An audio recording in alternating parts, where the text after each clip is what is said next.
Bonjour à tous, bienvenue sur ma chaîne YouTube. Alors aujourd'hui, moi je suis heureuse et voire même honorée de recevoir une personne qui a eu un parcours juste exceptionnel.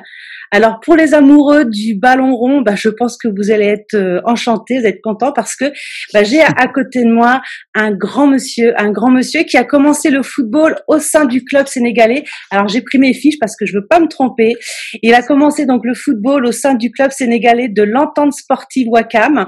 Il a été repéré par l'AS de Nancy-Lorraine à l'âge de 16 ans.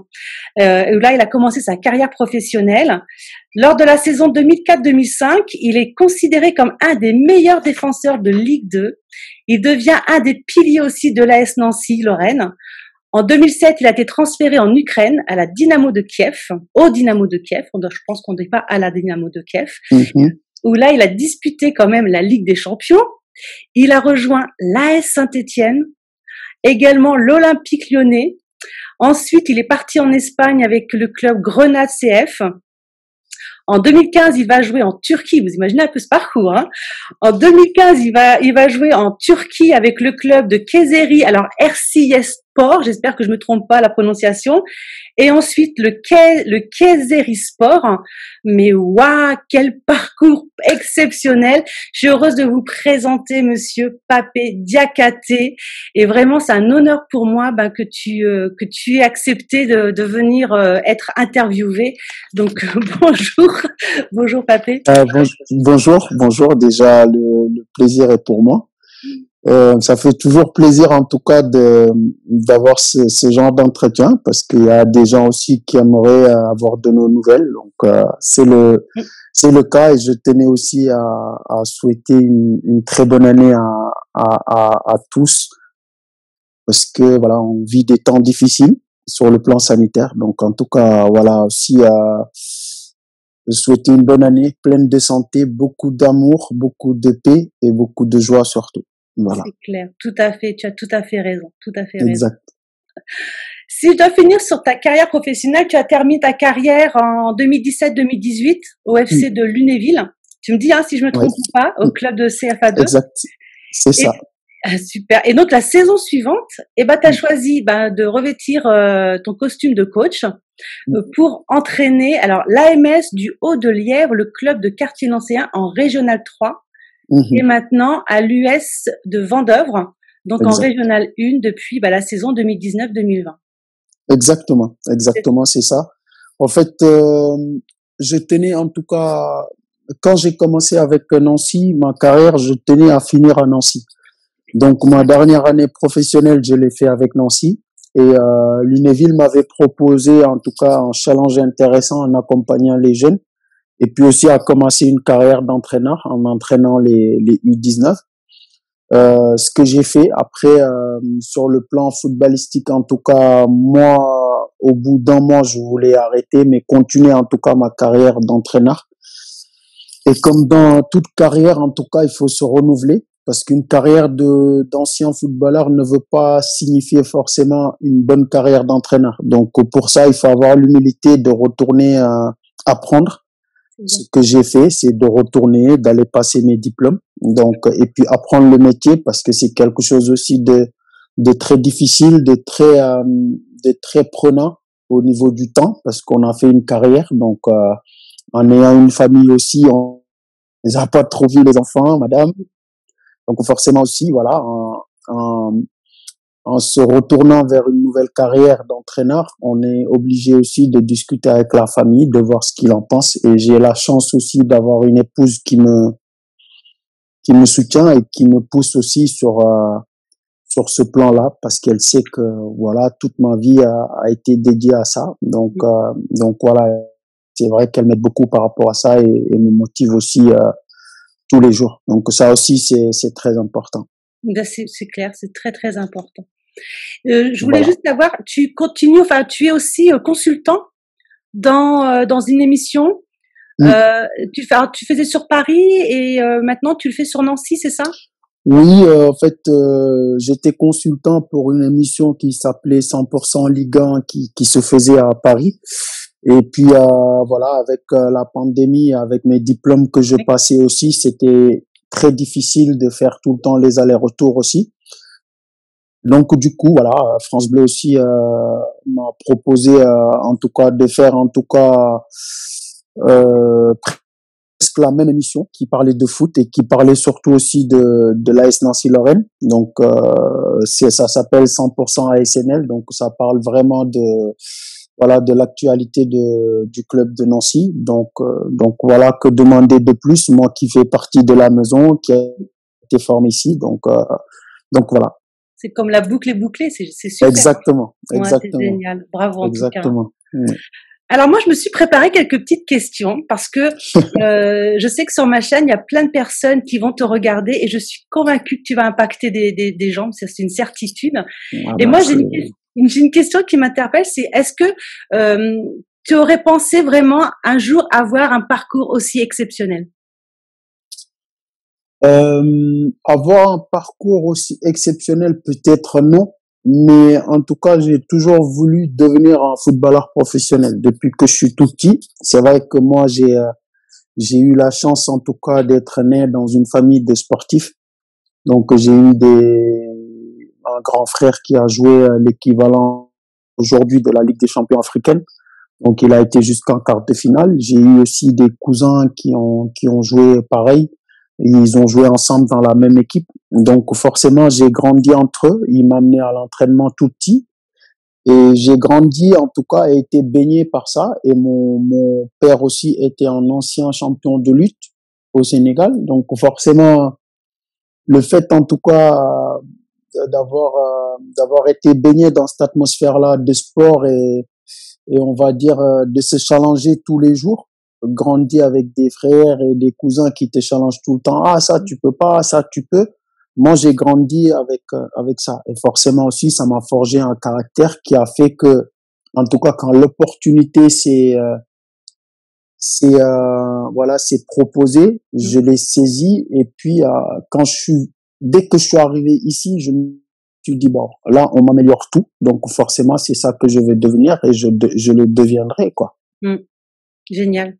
Voilà. Génial. Parce que toi, moi, je me dis, en tant que maman, tu es quand même t'es partie à l'âge de 16 ans. Ouais, très jeune, ouais. Voilà, je veux dire, t'as dit 15 et demi, 16 ans, ouais. Et t'as donc dû quitter ta famille, ton pays, et j'imagine que ça n'a pas forcément dû être facile. Et comment tu as fait justement pour faire face à ça? Non, après, ce qui est le plus paradoxal, c'est que moi, j'avais perdu mon père pas longtemps avant de venir en France. Donc, pour en tout cas le dernier de ma famille, c'était pas facile pour ma maman déjà à la base. Donc, parce qu'elle a toujours cru que vu que à son époque elle a pas été à l'école, donc elle voulait qu'on aille à l'école, qu'on soit instruit, qu'on ait en tout cas des postes dans des bureaux entre guillemets. Et parce que pour elle, le foot n'était pas la chose qui pouvait me faire vivre. Donc du coup, quand l'occasion s'est présentée, déjà il a fallu la convaincre elle voilà quoi, que ton fils à cet âge-là va partir en Europe, elle va vivre tout seul. Va continuer ses études, certes, et puis va vivre de ça. Donc voilà. En tout cas, la chose la plus importante pour elle, c'était qu'on lui envoie mes bulletins de notes tous les mois. Et puis voilà, qu'elle met au téléphone tous les jours. Donc c'était le deal en tout cas. Et le deal a été respecté. Et puis voilà, moi arrivé, ce qui m'avait le plus marqué, parce que j'étais arrivé au mois de novembre, et à l'époque en Lorraine, il faisait très froid. Il avait commencé à neiger. Le jour où je suis arrivé, le jour-là, il neige. Donc j'arrive en Forêt des Haies, là où il y a le centre de formation à Nancy, complètement dépaysé, très honnêtement, très dépaysé, mais très motivé aussi. Très très motivé. Pour moi, le froid, après il y avait le climat, il y avait l'alimentation qui était pas la même, et aussi une organisation que j'avais pas connue, on va dire. C'est-à-dire qu'il y avait des horaires, il y avait des choses, voilà, il y avait un roulement dans la journée qu'il fallait respecter. Or comment avant c'était l'école, après le club où je m'entraînais, j'allais m'entraîner peut-être parce que quand j'arrivais à duper ma mère, parce que je lui disais, ouais, peut-être aujourd'hui on sort plus tard à l'école, j'allais m'entraîner et je rentrais vite, j'allais me doucher pour qu'elle sache pas que j'ai été au foot, forcément. Alors que là, ça devenait vraiment un métier pour moi. Donc, c'était l'école, le foot, l'école, le foot. Et là, il a fallu vraiment que je me ressente sur moi-même en me disant, mon gars, écoute, t'es venu pour ça. Il n'en est pas question que tu repartes sans être consacré dans ce que tu es venu faire ici. Donc voilà, honnêtement, j'ai mis une semaine. Au bout de la première semaine, j'ai commencé à m'entraîner sans gants, sans bonnet. Voilà, quand on me disait mais t'as pas froid, je dis non, bah le froid c'est le froid. Voilà quoi, je vais m'adapter. Voilà, et puis mentalement, je sais pas, j'ai switché et je me suis dit bah pourquoi les gens là peuvent s'entraîner sans gants, sans bonnet. Certes, ils sont nés ici, mais voilà, je suis pas né ici, mais ils sont pas plus forts que moi. Si eux ils y arrivent, moi j'y arrive. Donc j'ai douillé pendant 2 jours à le faire. Et honnêtement, après, quand je suis devenu pro, quand on joue le mois de décembre ou janvier, bizarrement, quand tout le monde sortait en survêt pour s'échauffer, moi je sortais en t-shirt. Ça a interpellé tous les spectateurs de Marseille Picot. Et à la fin, quand ils me posaient la question, je leur disais, ben moi je suis en Lorrain maintenant. Bien. Donc forcément, voilà, là, à partir de là aussi, je me suis dit, voilà, j'ai toujours on m'a toujours dit que j'avais un fort caractère, mais le mot fort caractère, tout le temps, les gens le transmettent comme quelqu'un qui n'aime pas se laisser faire ou quelque chose comme ça. Mais moi, j'ai commencé à me découvrir aussi un mental que j'avais, certes, dans d'autres circonstances, mais là, c'était le moment et le fait, en tout cas, de me challenger à 16 ans m'a permis, en tout cas, tout au long de ma carrière, de savoir que j'avais ça en moi. Voilà. C'est super. C'est magnifique. Oui. Dis-moi, moi, j'aimerais savoir quel était ton état d'esprit quand tu as fait ton premier match en pro? Très excité, très content, parce que moi, j'ai commencé très jeune à jouer en pro. Je crois que j'avais 18 ans, 17 ans et demi, un truc comme ça. Et c'est allé vite, au fait. C'est allé vite parce que moi, je suis arrivé. À la base, c'était pour des essais. Le club me dit, bah, on te laisse même pas rentrer parce que si on te laisse retourner au Sénégal, peut-être un autre club va te reprendre. Donc, on va renouveler ton visa de 6 mois. Tu restes, tu fais les 6 mois avec nous, tu repars au Sénégal, tu te refais ton visa et tu reviens. Donc, c'est comme ça que j'ai signé mon contrat de suite en étant un aspirant. Donc, j'ai fait les échelons. La première année, j'ai joué avec les U17. On m'a tout de suite surclassé avec la réserve. J'ai commencé à m'entraîner avec la réserve à jouer. Au bout de 6 mois, j'ai commencé à m'entraîner avec l'équipe professionnelle. Donc, du coup, au fait, ça a été supersonique. Et personne, en tout cas moi-même, je m'attendais pas à ce que l'entraîneur des professionnels vienne me chercher pour jouer un match. Et comme par hasard, le malheur des uns fait le bonheur des autres. Au suite d'une hécatombe de blessures chez les pros, moi, on me prend pour venir jouer mon premier match.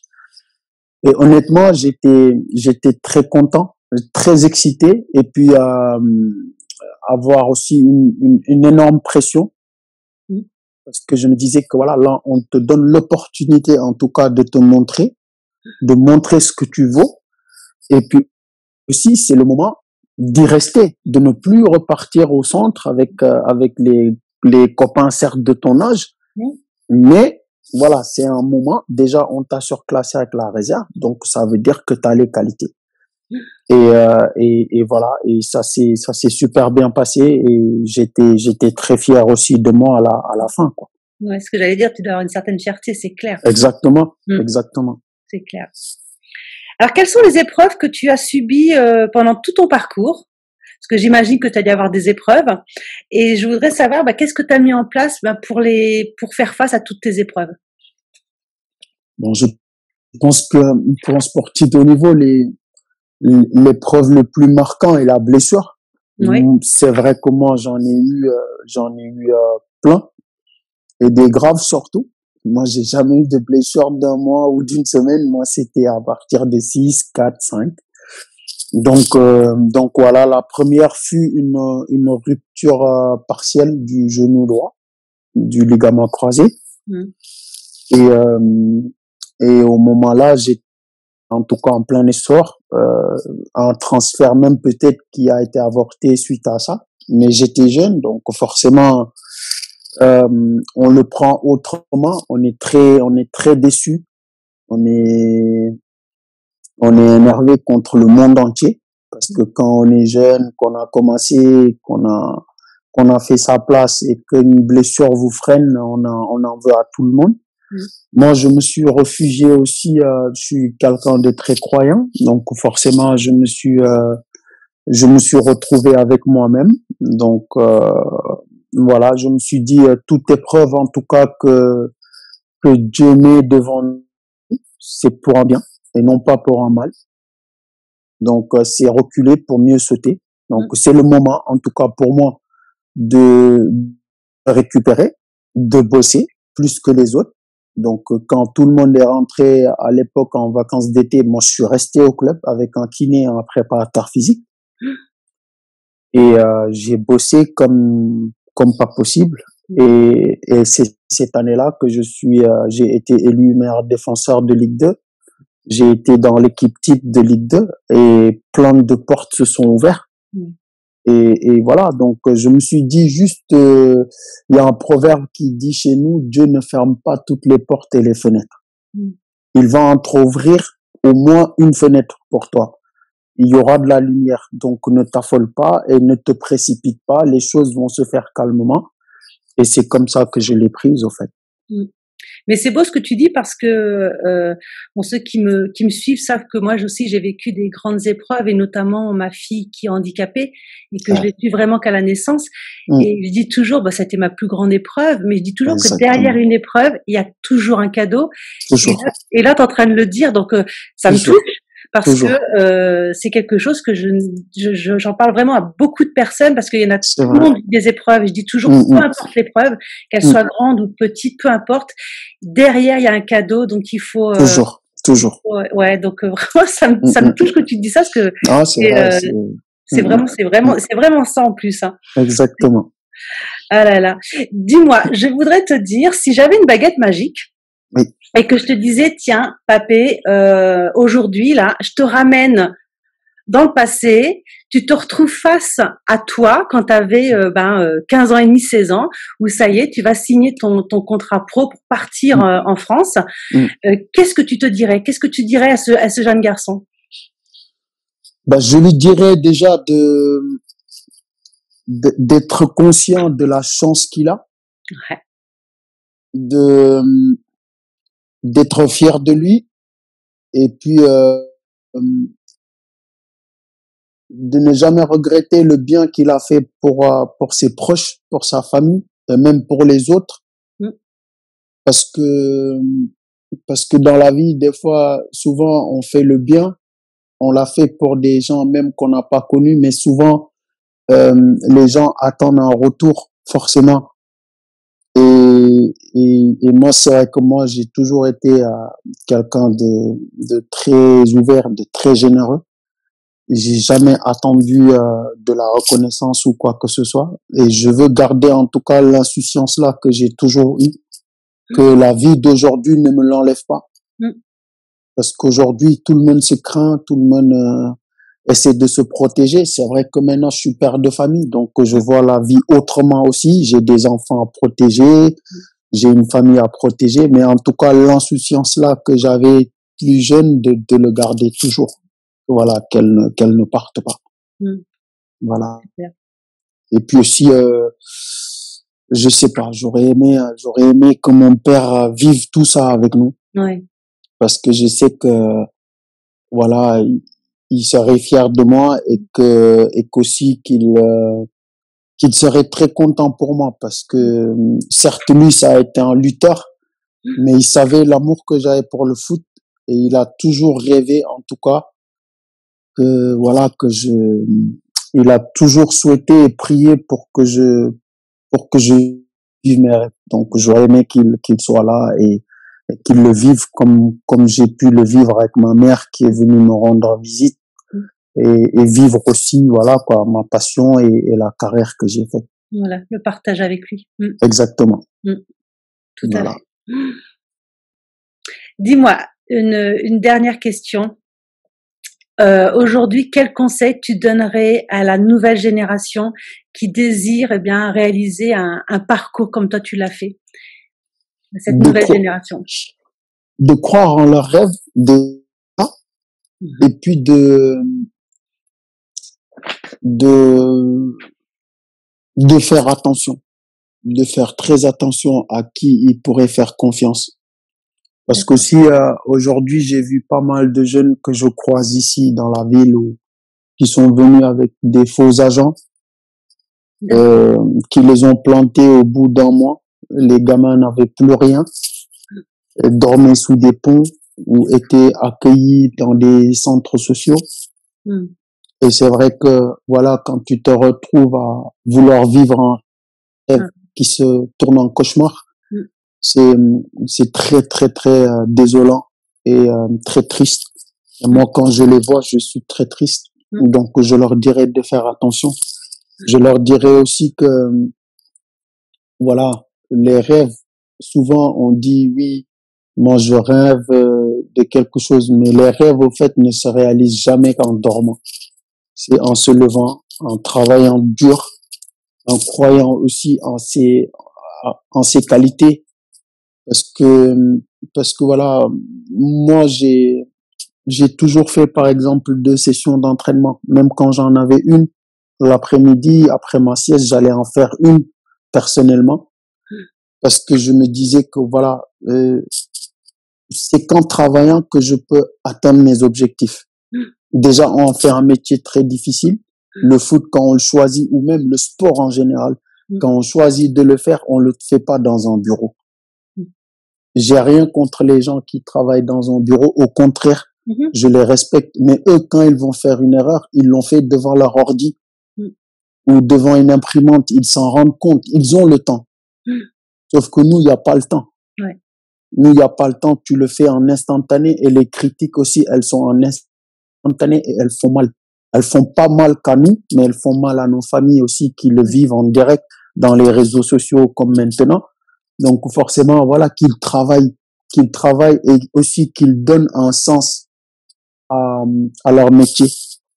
Parce que leur métier ne doivent pas être associés jusqu'à la fête et au bling bling. On n'est pas que ça. On a mieux à proposer aux gens, je pense.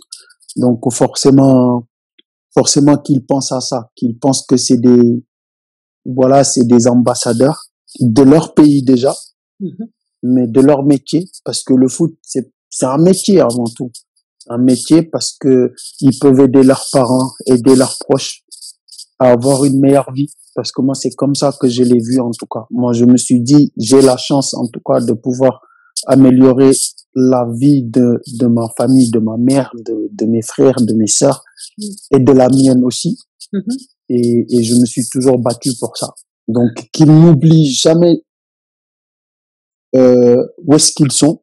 Parce que si on veut savoir d'où l'on vient, il faut savoir déjà où on est.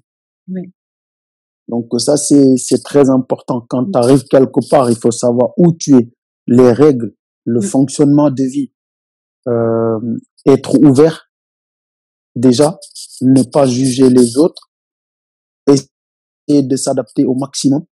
Et puis, c'est comme ça qu'on saura aussi que la valeur qu'on t'a inculquée d'où tu viens, elle sert à quelque chose. Voilà. Moi, aujourd'hui, en tout cas, je me vante d'être lorrain, d'être ukrainien, d'être espagnol. J'aurais jamais imaginé un jour parler autant de langues que je parle aujourd'hui. Et c'est le foot qui m'a permis de faire ces voyages, de faire des rencontres, de parler ces langues et puis aussi d'être aussi ouvert que je le suis. Voilà. Donc, du coup, moi, c'est ça que je les conseille, c'est d'apprendre. Le foot est un métier extraordinaire. Donc, qu'ils en profitent, qu'ils voilà, qui s'ouvrent au monde, qui laissent les choses venir à eux et puis qu'ils apprennent aussi. Apprendre, c'est écouter, c'est laisser les autres s'exprimer et prendre le maximum possible. Franchement, enfin moi, je bois tes paroles et j'adore.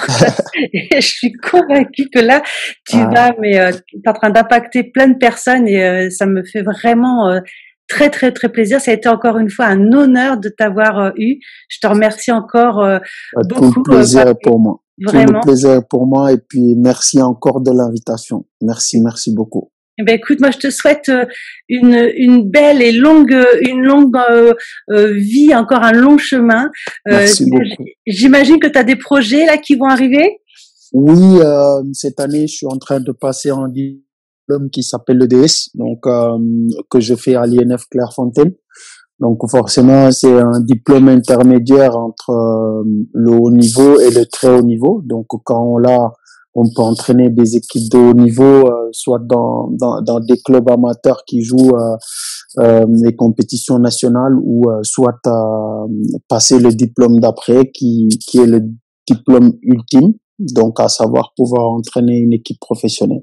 Donc en tout cas, pour le moment, je suis mon cursus. Génial. J'apprends et voilà, comme je dis, en toute humilité, avec la carrière qu'on a faite, on continue toujours d'apprendre aussi et ça c'est très important. Et puis quelle belle leçon de vie que tu nous as donnée. Franchement, merci, merci. Ben, merci à vous. Et puis pour toi qui nous regarde sur cette vidéo, sur cette chaîne YouTube, partage autour de toi, commente, like et merci beaucoup de nous suivre. Merci. Il y aura encore, il va encore de toute façon y avoir de beaux interviews qui vont suivre dans les semaines et mois à venir. C'est en tout cas mon objectif 2021, vous apporter un maximum de belles personnes comme ça qui vont vous donner des conseils, vous impacter, vous aider à réaliser vos rêves. Voilà, et ben écoutez, moi je vous souhaite à tous une belle soirée, une belle journée. Je ne sais pas à quelle heure vous allez regarder cette vidéo. Et encore une fois, merci infiniment, Papé. C'était un plaisir de partager ce moment avec toi. Merci à toi, Muriel. Merci beaucoup. Au Au revoir. revoir. Au revoir.